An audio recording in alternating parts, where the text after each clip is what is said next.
Merci d'être sur la télévision. La Barre pour suivre le journal de ce jour, vendredi 10 janvier 2025. Mesdames, Messieurs, bonsoir et bienvenue à tous. Nous débutons ce journal avec la montée des eaux du fleuve Niger depuis quelques jours. Une montée qui n'est pas sans conséquences pour les riverains de ce fleuve. C'est pourquoi la COVAX et la cellule de veille de la protection civile donne l'alerte aux populations de quitter les zones à risque. Commentaire, Sekina Sadou Gazibou. Le fleuve Niger, source de vie pour des millions de personnes, notamment les riverains, constitue aujourd'hui une véritable menace pour la population avec la montée des eaux qu'on constate ces derniers jours. En effet, tout a commencé il y a quelques semaines en Guinée, avec des précipitations exceptionnelles ayant provoqué une montée brutale des eaux. Depuis, le fleuve poursuit sa course, emportant tout sur son passage. De la Guinée, où il prend sa source, en passant par le Mali, le Niger et le Bénin, avant de se verser dans l'océan via le Nigeria. Les eaux du fleuve augmentent d'intensité, ce qui fait que les crues prennent d'ampleur, notamment sur le territoire nigérien, où plusieurs localités sont sous alerte au regard des graves menaces. Des habitations englouties, des champs dévastés et des milliers de personnes déplacées témoignent justement cette ampleur des dégâts. Au niveau de la ville de Niamey, la capitale, les eaux du fleuve dans leur furie n'ont pas épargné les habitations des deux rives. Des maisons inondées, des écoles fermées et des familles contraintes d'abandonner certaines quotidiennes. Les dégâts sont énormes et la rue continue. Face à cette situation alarmante, le Centre opérationnel de veille et d'alerte a, à travers un message, sommé les populations riveraines de quitter les zones déclarées à risque et des consignes claires ont été données d'éviter toute traversée non sécurisée et se conformer aux directives des services techniques. Le fleuve Niger, bien que menacé par l'ensablement, constitue un danger pour la population, particulièrement les riverains. C'est pourquoi le respect strict des consignes données pourrait aider à limiter les conséquences fâcheuses. Alors, vigilance. Oui, les conséquences, il y en avait eu déjà, Sakina Gazibo. Ici à Niamey, on a en tout cas enregistré quelques dégâts déjà sur les rives du fleuve Niger. Plusieurs habitants riverains se retrouvent sans abri, leurs maisons sont dans les eaux. Leur réaction dans cet élément. matsala ta ka babbatun da ta hana mai yare shiga na kwal wallahi gashi na aliki muna neman a yi mana hawa ba wallahi. Notre problème est énorme puisque l'eau a même empêché à nos enfants d'étudier. Nous implorons et nous sommes à la recherche d'aide parce que chaque année c'est ainsi. Aujourd'hui, cela fait plus d'un mois qu'on est dans ces difficultés. On implore les autorités de nous venir en aide. Le mur censé protéger l'école des eaux a cédé parce qu'il n'a pas été bien construit.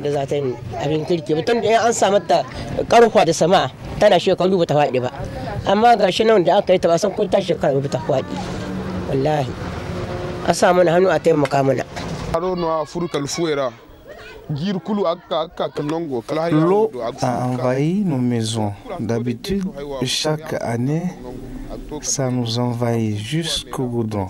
Heureusement, pour nous, ça ne traverse pas le goudron pour rentrer de l'autre côté des maisons.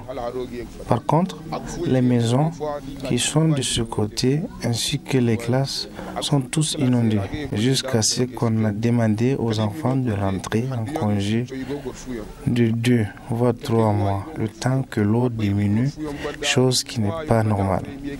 On demande vraiment de l'aide.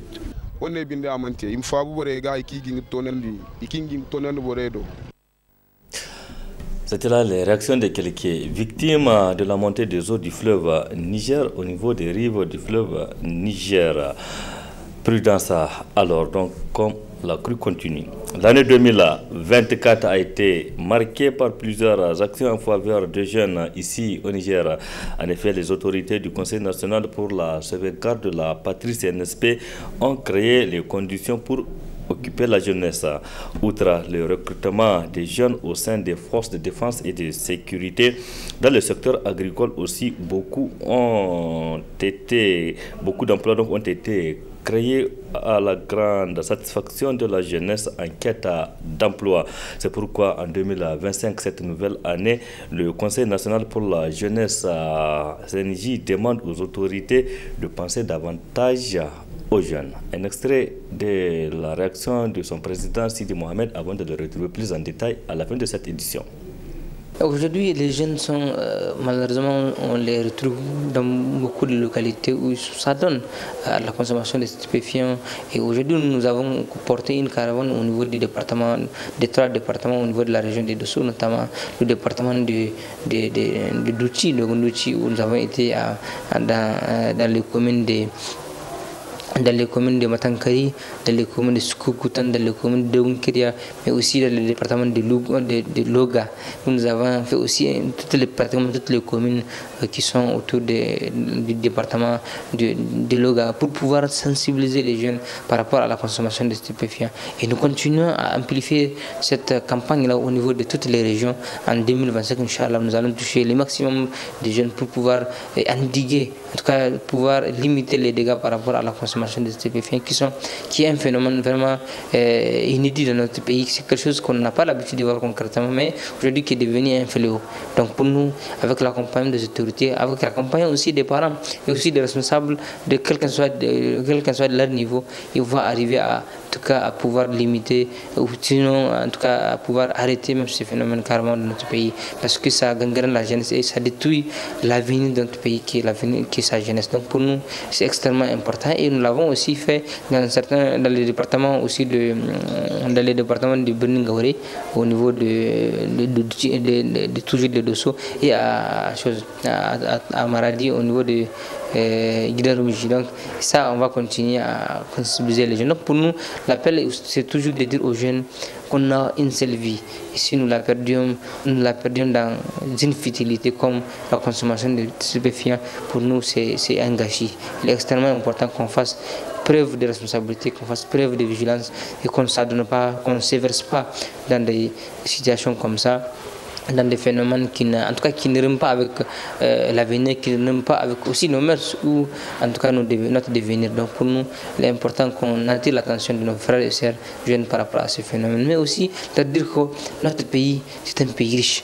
Tous les minéraux du monde qui sont au nombre de 18, si ma mémoire est bonne, nous avons 14 au Niger. Donc il y a des potentialités au Niger qu'il faut exploiter. Et c'est là où nous appelons les autorités à pouvoir donner la chance aux jeunes de pouvoir exploiter nos richesses souterraines et même les richesses qui ne sont pas souterraines pour pouvoir aujourd'hui développer notre pays. Et personne ne peut développer notre pays à notre place.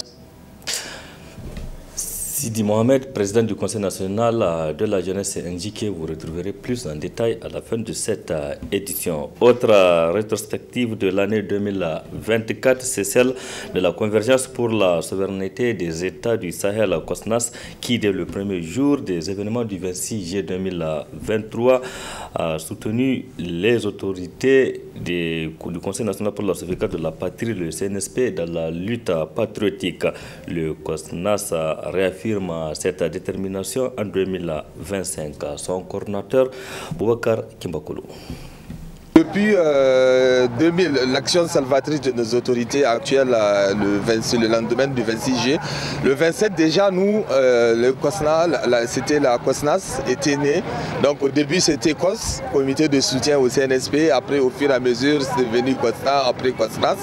Donc nous avions déjà le 27 fait un grand rassemblement au niveau de la place de la concertation, donc pour apporter tout notre soutien indéfectible justement à l'action salvatrice de président Tchani et puis de ses compatriotes, de ses membres. Donc voilà, après ça, nous avons continué, nous avons déjà après ça lancé une deuxième grande manifestation juste une semaine après. pour amener les gens, si vous vous rappelez, vous avez bonne souvenance à l'ambassade de France, où nous avions demandé à la population, à tous qui étaient présents, s'ils étaient prêts pour chasser les Français. Donc ils ont dit oui. Après on a dit convergeons à l'ambassade de France. Et c'est de là que c'est parti. On a convergé à l'ambassade de France où il y a eu ce que vous connaissez, nous connaissons tous. Et depuis lors, nous n'avons pas baissé les bras parce que nous nous sommes dit il faut que nous recouvrions notre souveraineté pleine et entière. Et ça ne peut se faire que par les fils et filles de ce pays. Et nous sommes acteurs principaux aujourd'hui et nous n'allons pas baisser les bras et le combat va continuer. Le combat va continuer. Le président Tiani, dans son dernier entretien, il a encore rappelé les menaces qui planent sur le Niger et sur les États de l'AS. Oui. Qu'est-ce que vous êtes en train de faire pour essayer vraiment d'accompagner les autorités dans ce? Effectivement, voilà pourquoi déjà avant les propos du général Tiani, nous avons toujours maintenu ici à la place de la patrie, comme vous le constatez, la mobilisation constante. C'est toujours pour dire, montrer à l'impérialisme que voilà, les fils et filles de ce pays sont toujours présents, sont toujours debout et engagés derrière nos autorités. Parce que quel qu'en soit ce qu'il y aura, il faut qu'ils sachent qu'il faut qu'ils passent par nous, il faut qu'ils nous tuent d'abord avant d'arriver à nos autorités. Donc voilà pourquoi nous maintenons ces brigades de veille toujours animées. Depuis, je rappelle, la création de la place de la patrie, c'était une semaine après le 26 juillet 2023 où nous nous sommes installés ici et nous continuons encore ce combat toujours pour continuer à galvaniser la population, à rester éveillés, à rester conscients, à rester soudés, à rester résilients face à tout ce que nous connaissons. Sur le plan sportif, l'année 2024 a été également riche en événements au Niger dans plusieurs disciplines.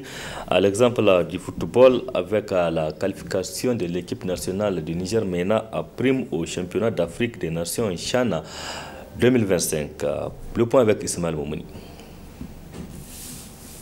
Pratiqué par différentes catégories d'âge, le sport contribue à l'amélioration de la santé.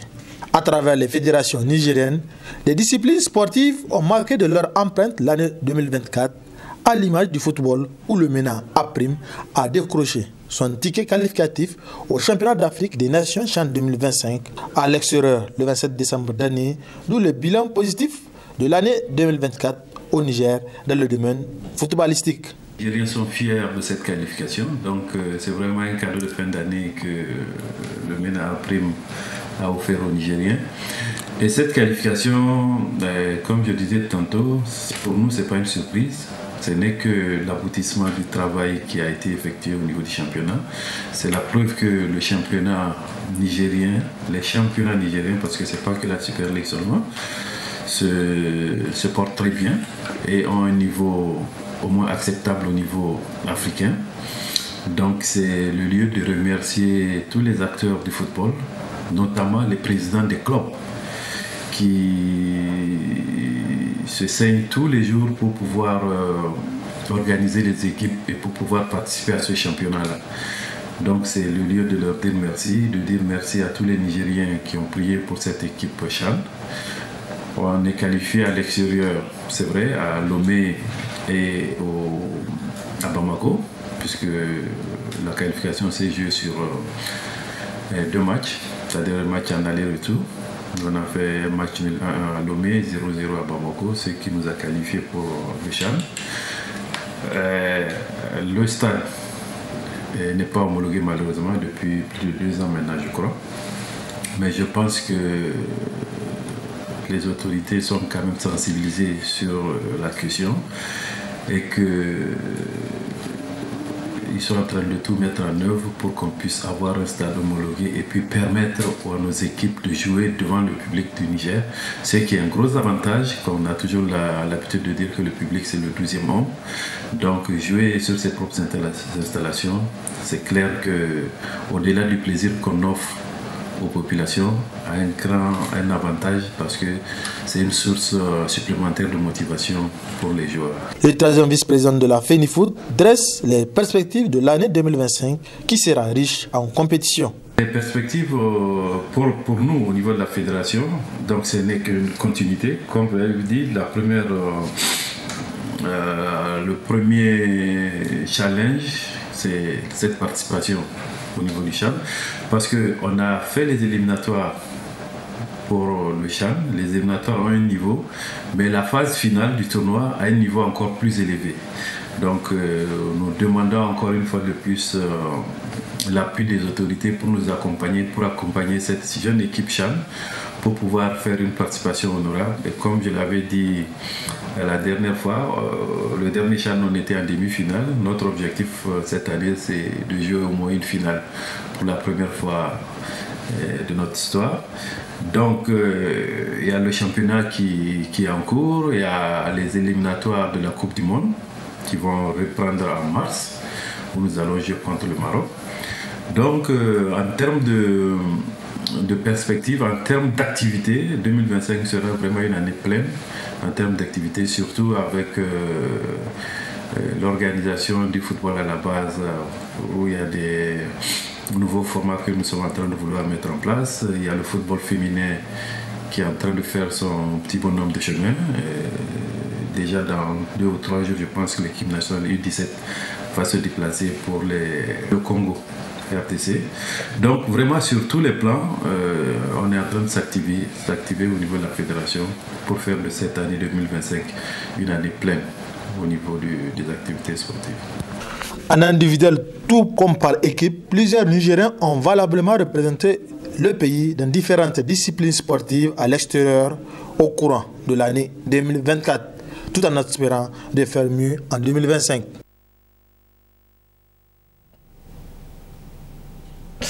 Merci Ismaël Momoun et bonne chance à toutes les équipes dans les différentes disciplines qui seront engagées donc aux différents tournois nationaux et même internationaux. Comme annoncé, le président du Conseil national de la jeunesse a dans un entretien à la télévision Labari dressé le bilan des acquis engagés par les jeunes nigériens en 2024.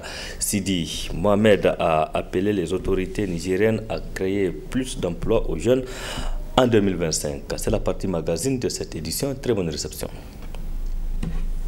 Nous pensons que l'année passée, l'année 2024 pour nous, c'est d'abord une année où on était consacré à installer le conseil, à prendre contact avec les partenaires, avec l'État, avec y compris une grande rencontre avec le chef de l'État où des engagements ont été pris. De l'année 2024, je dirais qu'il y a eu un certain nombre d'acquis. Concrètement, il y a eu des programmes où la jeunesse était associée, notamment le programme de la grande irrigation où la jeunesse, sur l'instruction du chef de l'État, a été impliquée, notamment à Difa et même maintenant dans les grandes, en tout cas dans les régions où ce programme a été lancé, les gens sont dedans. En 2024 aussi, il y a eu le recrutement de 10 000 jeunes dans l'armée. Et il y a aussi des jeunes qui ont eu des poches d'emploi un peu partout. Mais c'est très insuffisant, c'est très même, j'allais dire, insignifiant par rapport aux besoins qui est là. Ça, c'est en termes d'emploi. En termes aussi, dans un certain nombre d'acquis, il y a eu l'implication de la jeunesse en ce qui concerne les nominations qui ont eu lieu, notamment au niveau des administrateurs délégués. J'ai vu beaucoup, il y a eu beaucoup de jeunes qui sont nommés, les secrétaires généraux des mairies et même quelques préfectures, et les secrétaires généraux aussi des préfectures. Donc ça, c'est au niveau du concentré, mais aussi au niveau central, au niveau de l'État. Il y a eu des promotions de jeunes qui ont eu lieu. Mais une fois de plus, par rapport à la proportion de la jeunesse, c'est encore insuffisant. Pour nous, il faut encore faire, il faut encore mieux. Il faut mieux faire encore. Il y a eu aussi l'élaboration d'un programme important qu'on appelle Programme national de volontariat patriotique. Ce programme a pour ambition de recruter 20 000 jeunes chaque année et aussi former des centaines de jeunes au niveau de centaines de milliers, une centaine, en tout cas des milliers de jeunes, si vous voulez, au niveau de ces communes-là où il y a un besoin de formation accrue au niveau de ces communes, au niveau communautaire. Mais aussi un certain nombre de formations qui ont été fournies au niveau à l'endroit de la jeunesse. Et pour l'année 2024, pour nous, c'est une année où il y a eu beaucoup de jalons qui sont posés. Cette année 2025, cette année. 2025 et 2024 a été une année vraiment en activité, tout à fait. Et concrètement, et 2025, quels sont vos actes? Et 2024, toujours, il y a eu aussi un programme qu'on appelle, nous, à notre niveau, au niveau du Conseil national de la jeunesse, les retours des jeunes à la terre, où nous avons eu des acteurs au niveau du département de Dunju, notamment dans les communes de Dunju, communes de Zabouri et de Karakara, où les jeunes, avec l'accompagnement de la haute autorité à la consolidation de la paix, ont été formés. Nous avons formé ces jeunes-là pour pouvoir être déployés au niveau de ces espaces-là qui sont dédiés aux jeunes. Et des matériels ont été acquis pour travailler au niveau de cet espace. Pour nous, il faut que les jeunes reviennent à la terre, il faut qu'il y ait la souveraineté. Pour parler de la souveraineté, on ne peut pas parler de la souveraineté sans la souveraineté alimentaire parce que c'est étroitement lié. Donc pour nous, c'est aussi des acquis qu'il faut s'allier. Il y a aussi l'implication des jeunes où il y a eu des caravanes de jeunes, de sensibilisation à l'endroit des jeunes pour endiguer en tout cas l'enrôlement des jeunes dans le terrorisme et bien d'autres phénomènes toxiques vis-à-vis des jeunes. En dehors de ces aspects-là, pour nous 2025 maintenant, c'est une année cruciale pour nous. Parce que nous avons même demandé au chef de l'État que l'année 2025 soit une année dédiée à la jeunesse, dédiée au sacrifice de la jeunesse, dédiée aussi au combat avant-gardiste de la souveraineté de notre pays porté par la jeunesse. Parce que depuis le 26 juillet 2023, ce sont les jeunes qui sont devant, ce sont des jeunes qui sont en tout cas les pivots de ces combats-là, les puissantes de ces combats de la souveraineté-là et de l'indépendance de nos pays. Et aujourd'hui, il faut aussi que ces jeunes-là puissent avoir de l'emploi. Il faut que ces jeunes soient formés. Il faut que ces jeunes inspirent en tout cas une certaine autonomie au niveau de leur entreprise qu'ils vont créer. Et aujourd'hui, nous sommes en tout cas, nous fondons l'espoir sur en tout cas nos autorités, sur l'État, pour que cette année-là, les conditions de vie des jeunes soient améliorées. Figurez-vous qu'en 2023, par exemple, il y a eu 53 000 demandeurs d'emploi. En 2023, puisqu'en 2024, on n'a pas encore les chiffres, puisqu'on vient de finir l'année. En 2023, il y a eu 53 000 demandeurs d'emploi. Il y a eu que 9 000 qui ont eu l'emploi au niveau de la NPE. C'est-à-dire ceux qui ont juste demandé. Imaginez, ça c'est ceux qui sont capables de demander un emploi dans une institution, ou bien à une institution qui est censée faire la promotion de l'emploi. Imaginez ceux qui sont en race campagne. Imaginez ceux qui ont leur diplôme et qui ne sont jamais venus à la NPE. Donc, c'est pour vous dire que les défis sont énormes. Il y a aussi le défi de la formation professionnelle parce qu'aujourd'hui, il ne s'agit pas d'avoir juste un métier. Il faut qu'il y ait un métier qui peut nourrir son homme, n'est-ce pas? Et pour nous, il est important qu'il y ait une formation de qualité au niveau des centres de formation en métier, des centres professionnels et d'enseignement aussi professionnel. Donc pour nous, c'est important de renforcer ces secteurs-là. Aussi refonder notre système éducatif en 2025 parce que j'ai vu beaucoup d'efforts qui sont en train d'être faits par le gouvernement et nous les saluons et nous pensons qu'il est urgent qu'on agisse très vite parce que cette année, nous devrons constater un véritable changement dans la vie de la jeunesse, dans les conditions de vie des jeunes. Parce que les jeunes, c'est en tout cas au Niger, les jeunes sont résilients. Je pense que cette résilience-là a un prix. Et il faudrait qu'on agisse et qu'on agisse vite. On forme les jeunes, on les sensibilise, on amène des activités de renforcement des capacités des jeunes pour pouvoir entreprendre. Parce que comme vous le savez, l'État ne veut pas enrôler tout le monde, ne veut pas plutôt recruter tout le monde à la fonction publique. Donc il est important qu'on apprenne les jeunes un métier qui va les rendre indépendants, qui va les rendre autonomes, mais aussi qui va leur permettre de recruter d'autres jeunes. Parce que les meilleurs pourvoyeurs d'emploi au Niger ou même ailleurs, c'est les entreprises. Et pour nous, il est important que les jeunes attaquent ce secteur au niveau, en tout cas dans notre pays, pour pouvoir trouver de l'emploi. Et il faut aussi qu'ils soient encadrés, qu'ils soient en tout cas orientés dans ces domaines de l'entrepreneuriat des jeunes. Et c'est extrêmement important pour nous parce que la problématique de l'emploi au Niger, c'est une problématique très fondamentale. Elle est très cruciale pour nous. Et je pense que les autorités sont en train de se déployer pour que nous puissions trouver en tout cas les minimums en tout cas d'emploi pour les jeunes. Parce que c'est extrêmement important dans le contexte actuel. Et aujourd'hui, la jeunesse nigérienne, elle est résiliente. Elle est dans le combat de la souveraineté. Mais il est important que dans ce combat-là, que la jeunesse, et ça je peux vous l'avouer, le chef de l'État a son credo, a son pilier de combat aux jeunesses. Son combat premier, c'est l'autonomisation de la jeunesse, c'est la jeunesse. Tout ce qu'il fait, il le fait, comme il dit tout le temps, pour les jeunes. Parce que la jeunesse, c'est l'avenir, la jeunesse, c'est demain. Et aujourd'hui, c'est aujourd'hui qu'on prépare demain. C'est aujourd'hui qu'on prépare une relève pour gérer notre pays. Et pour le faire, il faut la mettre dans les conditions, le strict minimum de conditions pour pouvoir arriver au bon pouvoir, comme on dit. Aujourd'hui, les jeunes sont, malheureusement, on les retrouve dans beaucoup de localités où ça donne à la consommation de stupéfiants. Et aujourd'hui, nous avons porté une caravane au niveau du département, des 3 départements au niveau de la région de Dosso, notamment le département de Douchi, de Gondouchi, où nous avons été dans les communes de Matankari, dans les communes de Sukukutan, dans les communes de Unkiria, mais aussi dans le département de Loga, où nous avons fait aussi pratiquement toutes les communes qui sont autour du département de Loga pour pouvoir sensibiliser les jeunes par rapport à la consommation de stupéfiants. Et nous continuons à amplifier cette campagne-là au niveau de toutes les régions. En 2025, Inch'Allah, nous allons toucher le maximum de jeunes pour pouvoir endiguer, en tout cas pouvoir limiter les dégâts par rapport à la consommation de stupéfiants qui est un phénomène vraiment inédit dans notre pays. C'est quelque chose qu'on n'a pas l'habitude de voir concrètement, mais aujourd'hui qui est devenu un fléau. Donc pour nous, avec l'accompagnement des autorités, avec l'accompagnement aussi des parents et aussi des responsables de quel qu'en soit leur niveau, ils vont arriver en tout cas à pouvoir limiter, ou sinon en tout cas à pouvoir arrêter même ces phénomènes carrément dans notre pays, parce que ça gangrène la jeunesse et ça détruit l'avenir de notre pays qui est sa jeunesse. Donc pour nous, c'est extrêmement important et nous l'avons aussi fait dans les départements aussi de Birningaure, au niveau de toujours de Dosso, et à Maradi au niveau de Guidarumiji. Donc ça, on va continuer à sensibiliser les jeunes. Donc pour nous, l'appel c'est toujours de dire aux jeunes qu'on a une seule vie. Et si nous la perdions dans une futilité comme la consommation de stupéfiants, pour nous c'est un gâchis. Il est extrêmement important qu'on fasse preuve de responsabilité, qu'on fasse preuve de vigilance et qu'on ne se verse pas dans des situations comme ça, dans des phénomènes qui ne riment pas avec l'avenir, qui ne riment pas avec aussi nos mœurs ou en tout cas notre devenir. Donc pour nous, il est important qu'on attire l'attention de nos frères et sœurs jeunes par rapport à ces phénomènes, mais aussi de dire que notre pays, c'est un pays riche.